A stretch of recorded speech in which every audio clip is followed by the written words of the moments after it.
Inclusive, muitas vezes o jornalismo dá uma sensação, você lança um disco e ficam as mesmas perguntas, né? Ah, Sim. o que te inspirou? Ah, que Sim. não sei o que lá. E você fica, tá, vamos lá de novo. Esse disco está tão diferente do outro. Gente, mas é óbvio. Eu já não sou mais a mesma. Por que eu vou fazer um exatamente igual ao primeiro?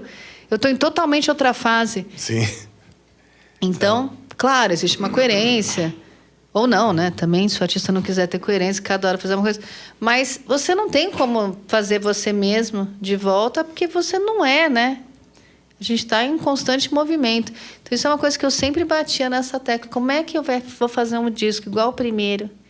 Se já passei tanta coisa na minha vida. Sim. E que foi um turbilhão, porque o meu foi junto. Eu fiz o primeiro disco e fiquei meu primeiro disco, meu primeiro filho, meu primeiro disco, meu primeiro filho. Aí lancei independente, porque fiz os SRCs, abri a editora, blá, blá, blá. Arranjei produtor, Plínio Profeta topou produzir sem grana, arranjei o estúdio, que era a MCR faleceu há pouco tempo, Campanelli, que me ajudou maravilhoso, gravava vários jingles ali na MCR, ali na 3 de Maio. Sei, que hoje nunca estive, mas é um sei que complexo de acontecia outros isso. estúdios, assim. Uhum. O Campa me emprestava o estúdio para eu gravar. Foi assim, foi um esquema, paguei não sei o quê. Aí ofereci para várias gravadoras. Ninguém quis. Falei, dane-se, vou lançar eu mesma. Lancei. Assessoria, Carla. Depois de alguns meses, a Warner quis comprar. Olha só que E aí eu bom. vendi para o Sérgio Afonso, na época presidente. E eu já esqueci o que eu estava falando. E aí quando eu fui assinar, eu estava grávida da Liz. Porque eu acho que eu falei tanto. Meu primeiro filho, meu primeiro disco, que a carreira começou exatamente junto com a maternidade, foi uma loucura. Que coisa. Eu lembro de assinar o negócio da Warner e checar se falava alguma coisa de gravidez no contrato e passar mal no banheiro e voltar, porque foi tudo junto. Uau. Então eu fiz todos os primeiros shows dessa primeiro disco, que foi todo o começo da minha vida artística, grávida da Liz, com um barrigão enorme. Uau, cara. Então o meu foi uma... E é isso. Então imagina Então você nem concebe tão bem a carreira separada da Não maternidade. dá, não né? existe. A minha é uma... E também não existiria porque é isso. O meu som, a minha carreira é tão sincerona, né? Porque eu realmente falo as verdades no show, faço o disco, não tem lá, que também não tem como separar. Não tenho a tia artista e a tia pessoa física. Legal. É meio um bololô só, assim. Às vezes até é ruim, mas é isso. Então, o segundo disco já era uma outra... Não tinha o que falar, não tem como, né? E isso me lembro de me incomodar. Como assim não tinha que falar? Não tem como ser igual ao primeiro. Ele era totalmente sim, outra história. Claro. Pô, você já viveu a maternidade. Aí era um disco mais solar mesmo, mais mellow. Então, a pressão do segundo disco, ela veio dos jornalistas. Eu mesma não senti nada. Ah, é? Na época, eu Pressão fiz... para fazer ou pressão com relação a... Como será o segundo disco? Porque o primeiro acabou... que ele rolou um impacto, assim, porque foi um disco meio corajoso, no sentido de 3 takes cada música. Eu desafinava, porque eu cantava e tocava ao mesmo tempo. Teve música que eu chorei, teve gente que achou muito cru, muito cara de pau da minha parte. E teve gente que falou, não, entrou lá, Marcos Preto pôs uns 50 melhores discos da década. Sei lá, rolou um... Uau, que legal. Então rolou um negócio. Eu lembro desse hype. Rolou um hypinho. Eu não fiquei familiar ao álbum, mas eu me lembro desse hype. O Caetano comentou, foi assistir no começo. Então rolou que no segundo, a imprensa inteira estava, vamos esperar o segundo disco. Eu estava, gente, que esperar o quê? É o que temos aqui, é a minha verdade. E então, é uma coisa doida, mesma... porque se você agora produzir direito, vamos dizer, né, entre aspas, produzir com mais cuidado, fazer 5 takes, já é uma diferença, né? Exatamente. Então, o segundo disco, essa pressão veio de lá. Eu mesma... Mas aí, entre o segundo e o terceiro, sim. Aí eu entrei numa crise, porque aí eu fiz... O segundo disco foi bem, ele não teve esse impacto, essa hypada, mas foi a primeira música que eu pus na novela. Uau, que legal. foi a Warner pôs na novela, né? Mas foi cheia de charme, que até entrou no Vale a Pena Ver de Novo. E era muito divertido ver na novela. Faço a Amora, minha segunda filha. E aí Aí eu entrei numa crise. Eu falei, puta merda, eu tenho 2 discos e já estou em crise, já não consigo compor, já não sei mais sobre o que falar. Então já acabou, minha carreira curtíssima. Nunca esperava que ia ser tão curta também. Numa dessas, nossa amiga em comum, Naná. Sim. Naná resolveu gravar o disco lá com o Steve Albini, em Chicago. Você sabe, você lembra? Não, ela fez o disco dela. Ela foi gravar o dela. Sim. Lá em Chicago. Mas ela já tocava com você antes disso? Ela era minha baterista. Ela já era tua amiga antes? Porque eu lembro que ela tocava contigo. Ela era minha amiga, minha baterista. E resolveu gravar o disco dela lá no Steve Albini, em Chicago, nesse estúdio de fita, analógico, que a gente ficava hospedado lá. Vamos, eu falei, vamos. Tô sem ideia nenhuma, sem criatividade, totalmente cheia de filho, tava uma confusão. Ela falou, bora. Então eu fui, fiz backing vocal, filmei, fiz making off, arranjei assunto, a gente foi lá à banda. E aí, nessa ida, porque eu realmente não conseguia compor mais nada. E você foi pra lá sem nenhuma música? Não, fui lá pra curtir a Naná. Ah, tá. Só pra acompanhar. E me inspirar, de algum jeito. Sim. Eu iria me inspirar, né? Legal, você de conhecer o Steve Albini, de passear, sei lá, você se inspira. Sim.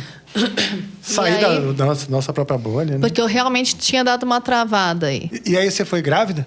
Não, aí já tinha a Liz tá. E já tinha a Amora. Isso, acho que foi 2013. Exatamente. E aí, nessa ida para Chicago, a gente passou em Nova York, e aí eu mandei e-mail para o David Byrne, que tinha ido num show meu. Ai, que legal. E aí eu falei, você quer almoçar em Nova York? Quem sabe, né? Porque eu pensei, quem pode me inspirar? Quem pode me ajudar? Então, isso também é uma característica que eu adquiri. Cara de pau de pedir ajuda. Ah, legal. E fala, vamos trocar? Você tem alguma coisa para me dar? Sim. Vamos conversar? Claro que de 20 pessoas que eu chamo, uma responde. Não é que cola uma mágica também. Por acaso, o David Byrne falou, vamos almoçar. Eu levei um susto e fui. Legal. E aí, chegando lá, eu falei, então, estou em crise, vim, quem sabe? Você nem me conhece, mas você é um cara tão inspirador que eu vou sair daqui inspirada, com certeza. Acabou que disso... Ele me mandou uma música, além de falar várias coisas lindas no almoço, saí inspirada. E falei, quem sabe também se tiver uma música ou não. Aí ele me manda uma música, que eu fico meses guardada com essa música. E depois sai o terceiro disco, numa só, que foi o Esmeraldas, que é um disco... que é meio espaguete western, todo barulhento, cheio de cordas, cantoras, sopros, metais, virou uma... Que tem A Noite, que é o meu grande hit, foi ali, entendeu? Então, totalmente outro disco, já em outra situação. Então, é muito legal mesmo pensar nessa... Vomitadas da vida. Né? Vomitadas da vida, exatamente. Essa necessidade. A gente começou tudo isso falando da urgência, né? Porque tem hora que é uma urgência. É uma urgência. Não é falta de criatividade. Às vezes é que ainda está em ebulição. Tem algo que em gestação, né? E tem artistas e artistas. Tem artistas que fazem, sei lá, 80 músicas, né? Sim, verdade. Por semana. Sim. E eu nunca fui essa artista. Eu como compositora, eu meio tinha as 10, 15, talvez... Tinha uma sobrinha, 3 saíam do disco. Mas eu tenho um negócio mais enxuto que tem a ver com o momento ali. E, de repente, sai um disco. Uhum. Então, processos de realmente vomitadas, assim, intensos. E no Esmeraldas, além da música do David Byrne, tem outras que não são suas? Não, aí a do David Byrne acabou sendo minha também. Porque a gente você fez a letra? Não, ele me mandou a música. E depois, quando eu desentapei, né? Eu falei, calma aí, o Marcos Preto também, que eu citei ele antes, né? Ele falou, eu falei, não sei do que compor mais, eu com 2 bebês, cocô na fralda, o que eu vou falar, entendeu?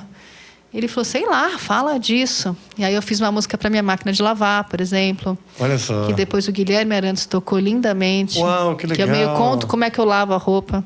Olha só. E falo de amor, né? Boa. E cito lá uma pegação no elevador, mas... Consegui trazer... E aí desenrolou.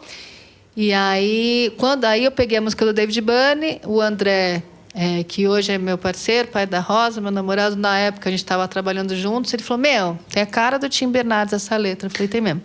Passamos para o Tim do Terno, o Tim fez uma letra. Aí o André fez uma outra parte para a música, mais solar, que aí eu pus a letra.